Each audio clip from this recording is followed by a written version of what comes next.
Հրապարակը տեղեկացել է, որ ամենայն հայոց կաթողիկոսի հետաձգած եպիսկոպոսատ ժողովը տեղի կունենա Ավստրիայի Սանկտ Փյոլթեն քաղաքում փետրվարի 16-ից 19։ Այս որոշումը վատ դրության մեջ է դրել իշխանություններին, որոշ տեղեկություններով նրանք ուղիներ են փնտրում, փորձելով խոչընդոտել ժողովի իրականացումը, ինչպես դա եղավ անցած տարեվերջին, երբ դեկտեմբերի 10-ից 12-ը հրավիրված եպիսկոպոսատ ժողովը, որը պետք է քննարկեր հայաստանյաց առաքելական Սուրբ եկեղեցու շուրջ ստեղծված իրավիճակն ու վերջին զարգացումները, ավելի կոնկրետ 10 տիրադավներին թեմական առաջնորդությունից զրկելու հարցը հետաձգվեց։ Մայրաթոռը հայտարարեց, որ եպիսկոպոսատ ժողովը ժամանակավորապես հետաձգվում է պայմանավորված բռնաճնշումներով։ Թերթին էլ տեղեկություններ էին հասել, որ ԱԱԾ-ի միջոցով են ճնշումներ գործադրվել։ Ընդհուպ վեհափառին սպառնացել են, որ եթե ժողովը կայանա, Հայաստան ժամանած թեմական առաջնորդներն այլևս չեն կարողանա վերադառնալ իրենց թեմեր։ Այդ օրերին թերթը գրել էր նաև, որ խոչընդոտել էին վիրահայոց թեմի առաջնորդի Հայաստան մուտքը, Բագրատաշենից նրան հետ ուղարկելով։ Հիմա նոր ճնշումներ են սկսվել։ Երեկ Փաշինյանի տիրադավների խորհուրդը կոչ արեց չեղարկել եպիսկոպոսատ ժողովը։ Ուղիներ են որոնում, որ թույլ չտան հոգևորականների մեկնումը Հայաստանից։ Ժողովրդի տեղեկություններով իշխանությունները ամեն բան անելու են, որպեսզի մինչև 2026 թվականի ընտրությունները իրենց կողքից հեռացնեն այն անձանց, որոնք խանգարում են կամ ռեյտինգ չունեն։ Նիկոլ Փաշինյանը ԿՊ վարչության նիստում հայտարարել է, թե անհրաժեշտ է, որ բոլորը իրենց խոսքի եւ արարքի համար պատասխանատվություն կրեն։ Այսուհետ յուրաքանչյուր ելույթ մանրադիտակով վերահսկվելու է եւ ով իր վարքով կամ հայտարարություններով կվարկաբեկի ԿՊ-ին, մինչև նախընտրական շրջանը կհեռացվի։ Դրա վառ օրինակն է ԱԺ առողջապահության հարցերի մշտական հանձնաժողովի նախագահ Հռիփսիմե Հունանյանի վերջին հայտարարությունը, որի պատճառով նրան հրավիրել են ԿՊ վարչություն եւ հայտնել, որ նրա խոսքն ու հանրային ելույթները դարձել են ԿՊ-ի վարկաբեկման թեմա, ինչի արդյունքում նա պետք է հրաժարական ներկայացնի։ Հունանյանին հորդորել են հրաժարվել նաեւ 2026 թվականի խորհրդարանական ընտրությունների նախնական ցուցակում ընդգրկվելուց, հայտնելով, որ չի թույլատրվելու իրեն մասնակցել։ Այսօրվա դրությամբ միակ տեխնացուն, որը նպատակ ուներ դառնալ այդ հանձնաժողովի նախագահ, պատգամավոր Զարուհի Բաթոյանն է։ Վերջինիս ԿՊ-ն նախկինում մերժել էր, ընտրելով Հռիփսիմե Հունանյանին, եւ այժմ կրկին հայտնվել են կոտրած դաշտակի առաջ։ Չի բացառվում, որ Լուսինե Բադալյանի տեխնացությունը եւս քննարկվի հանձնաժողովի նախագահի պաշտոնում։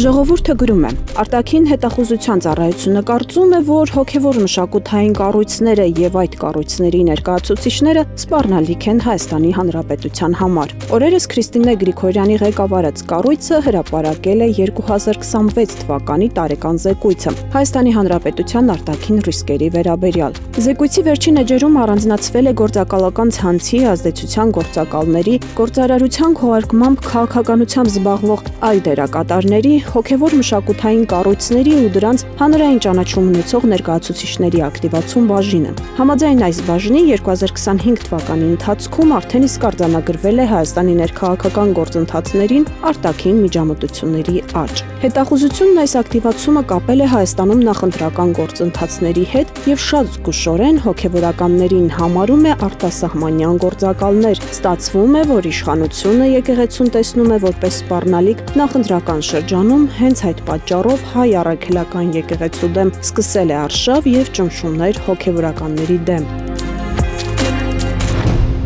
Հրապարակը գրում է. իշխանական քարոզչամեքենան օրեր շարունակ լցված է մեր ձևով շարժումը վարկաբեկելու ծաղրելու գործին եւ հատկապես նրանց տնտեսական ծրագիրն են տարբեր ֆեյք էջերով քլնգում։ Երեք պարզվեց, որ ԿՊ-ն այնքան է հուզվել իրենց բնորոշմամբ մանկապատանեկան հանդես կոչված այդ միջոցառումից, որ մանկապատանեկան խմբակի թելադրածորակարգը քննարկում են նաեւ ազգային ժողովում։ Երեք կառավարության այդ հարցոպատասխանի ժամանակ ԿՊ դիջեյը Էդուարդ Աղաջանյանը հեգնեց Նարեկ Կարապետյանին, առանց անունը նշելով Փաշինյանին հարցրեց. Ինչու դուք անվճար չեք աշխատում որպես վարչապետ արդեն 8 տարի, երբ եք հրաժարվելու ձեր աշխատավարձից։ Թերթը հիշեցնում է, Կարապետյանը հայտարարել է, որ իրենց վարչապետը սիմվոլիկ 1 դրամ աշխատավարձ է ստանալու։ Փաշինյանը հերթական պոպուլիստական պատասխանը տվեց. նրանք, որոնք առանց աշխատավարձի կամ սիմվոլիկ աշխատավարձով աշխատել են վարչապետ կամ չգիտեմ ինչ, հիմա նրանք դոլարային միլիոնատերեր են։ Ես նման խնդիր չունեմ իմ առաջ դրած։ Իր խնդիրը բյուջեից ստացած աշխատավարձով միլիարդատեր դառնալն է։ Վերջին շռայլ վարձատրությունը դրա մասին է վկայում։